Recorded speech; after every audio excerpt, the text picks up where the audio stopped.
Hampir gila karena ilmu pengasihan yang dikirim sendiri. Jadi ceritanya aku mengirimkan sebuah uh, ilmu pengasihan ya, seperti itu. Ya kalau zaman dulu tahun 2000 berapa ya, itu tahun 2000-an lah. Itu masih ada aku mengenali tentang teknik ilmu pengasihan, lah, ke pelet kayak gitu sebangsanya. Jadi awal mulanya memang tidak ada rasa, dan aku punya target istilahnya mau punya pacar itu yang lain. Nah ini yang tiba-tiba aku menargetkan pacar temanku sendiri gitu. Kenapa tiba-tiba punya target ke situ? Karena waktu kita ngobrol berdua gitu, nggak berdua sih, ada beberapa teman yang lain juga. Dia sempet curhat gitu kan, kayak gimana ya kalau misalkan menurut pendapat kamu, kalau ini kan gini, aku punya teman, kata dia punya pacar, terus pacarnya itu merantau dan dia punya pacar lagi, menurutmu salah apa tidak? Nah gitu, saat dia cerita begitu otakku langsung tek gitu, ini yang kamu ceritain kayaknya bukan temanmu deh, tapi kamu sendiri itu dalam pikirku gitu kan. Terus aku bilang ya sah-sah aja sih, tapi ya itu kalau ketahuan dia nyakitin perasaan pacarnya lah, ditinggal lagi merantau dia malah selingkuh gitu. Ya ini kan belum hubungan pasti, nama pacaran kayak gitu kan, kita harus punya cadangan. Wah ini cewek udah gila nih menurutku gitu kan. Karena apa, baru pacaran aja udah ada intrik seperti itu, ada komit seperti itu, jadi kayak menurutku ini nggak benar nih. Nah akhirnya kayak timbul rasa kesel, kayak benci gitu, dan aku ingin memberikan pelajaran sama dia. Akhirnya dengan segenap kemampuanku ceritanya dan sepengetahuan dan apa ya istilahnya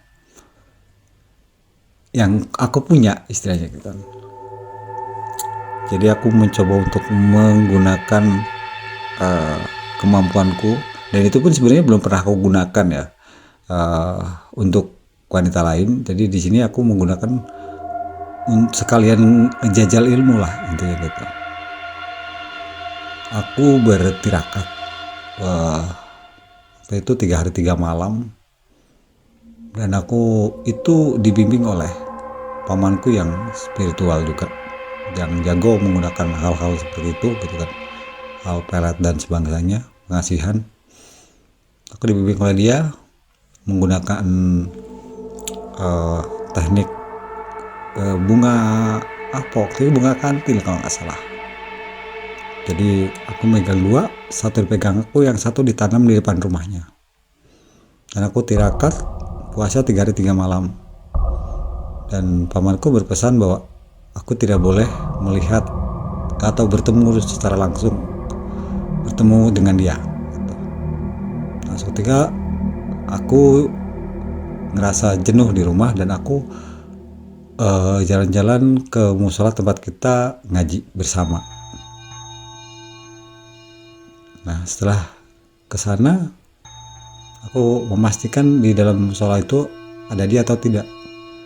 Begitu aku intip, pasti mataku tuh menatap wajahnya telak, bam. Jadi aku kayak melihat wajahnya langsung gitu, bukan melihat orang lain dulu atau apa segala macam, tapi melihat langsung wajahnya dia. Dak, aku kaget dan aku kayak aduh ada dia lagi. Akhirnya aku balik, nggak jadi ke musola.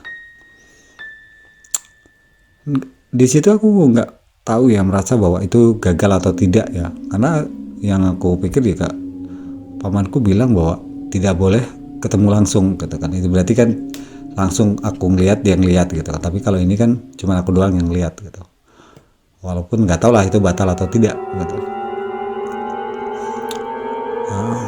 Setelah aku menjalankan ritual menanam bunga di depan rumahnya gitu kan. Puasa sudah aku jalani, sedang aku jalanin lah. Nah, setelah selesai puasanya, bukan sebelum sekitar 2 harian itu, aku yang makin kayak apa ya, kayak termenung gitu, bengong gitu kan, kayak kepikiran dia mulu. Tapi masih sadar kok, loh kok aku malah malah aku yang kepikiran dia gitu loh. Sedangkan aku kan ya, aku yang sedang mengirim istilahnya pengasihan ke dia, kenapa aku yang kepikiran dia terus gitu. Dah, dan satu ketika udah selesai, tinggal menunggu hasil lah ya, ibaratnya puasanya udah selesai. Satu ketika temanku yang lain yang eh, jarang ketemu kita gitu kan, tapi kita temenan, pas itu kita sama-sama dari musola, pulang dari situ kita lewat di depan rumahnya si Ani ini, kita sebut namanya Ani lah. Tuh lewat, ya aku sempat melihat rumahnya gitu kan. Terus aku lewat saja terus, tapi temanku ini tiba-tiba menegurku gitu. Hey bro, kamu ngelakuin sesuatu ya ke dia, kayak gitu. Lakuin apa? Udah ngaku aja. Kalau sama aku nggak usah ada yang ditutup-tutupin, kata dia. Gila lu, apaan sih? Enggak, lu nggak usah bohong lu. Ya kan, lu ngelakuin sesuatu? Enggak. Dari situ aku tetap mengelak kan, menutupi bahwa aku memang memasang istilahnya pengasihan lah gitu kan, jebakan pengasihan. Aku masih belum ngaku ya gitu. Sampai satu ketika dia cerita tuh, ya saya kadang kan kayak mancing gitu kan supaya aku ngaku, bahwa katanya udah gini aja deh, bodo amat lu mau ngaku atau enggak, tapi yang jelas aku pernah dengar cerita ada orang yang menanam menginginkan dia, si Ani, menginginkan si Ani ini, dan dia membawa dukunnya langsung dan menunjukkan rumah itu, katanya ini rumahnya si A, katanya gitu kan, yang aku sukain gitu.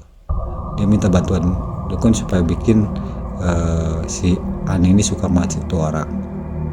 Tapi apa jawaban si dukun? Katanya aku nggak sanggup, rumahnya sudah dipagarin oleh mbahnya, katanya.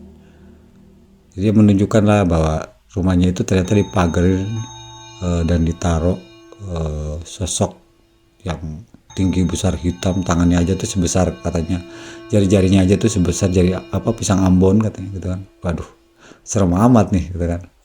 Terus ada di pohon rambutan itu cewek berpakaian putih gitu kan. Terus di belakang katanya ada lagi, enggak, dia di belakang tuh enggak cerita. Tapi itu aku ketemu langsung, ketemu dalam mimpiku sendiri. Dari situ akhirnya aku ngaku gitu sama temanku ini, iya bro, gue lagi nirakatin dia, gue demen sama dia. Terus kata dia, ya menurut gue mending lu mundur ketimbang lu terjadi sesuatu sama lu, kayak gitu. Lu nggak bakalan kuat, dia bilang begitu kan. Aku pulang, habis dari situ, dari ngobrol sama temenku tuh aku kepikiran tuh, apa iya ya, toh juga selama ini dia tidak memberikan reaksi apapun gitu, apa kayak dia nyariin aku atau apa, itu nggak ada. Sampai aku mencari jalan sendiri gitu kan.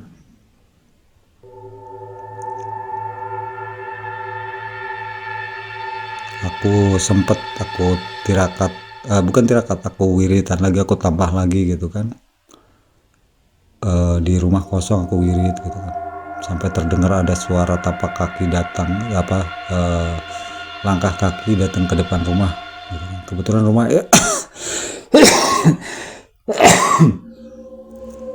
kebetulan rumah ayangku waktu itu kosong, dan itu jadi tempat aku bermeditasi lah ya gitu. Itu sampai terdengar suara langkah kaki sampai ke depan rumah. Waktu itu Omku berpesan, jangan pernah beranjak jika meditasimu belum selesai, jangan buka matamu, apapun yang terjadi. Oke, aku selesaikan meditasiku, kan. Begitu selesai, aku keluar, itu tidak ada siapa-siapa, dan aku coba konfirmasi sama teman-teman apa ada yang mencariku ke rumah itu, nggak ada. Gitu. Oke, sudah. Akhirnya aku coba mencari jawaban lagi.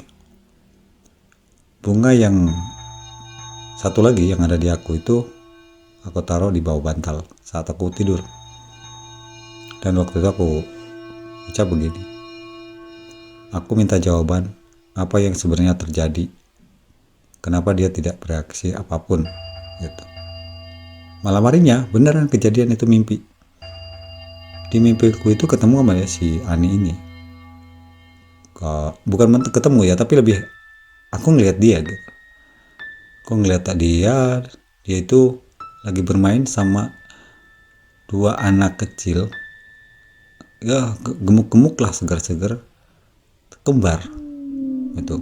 Nah karena dia asik bermain sama si kembar itu, jadi ada aku itu kayak aku dicuekin gitu. Nah dari situ kan aku bangun tidur tuh kayak kepikiran, apa ini kok gini gitu.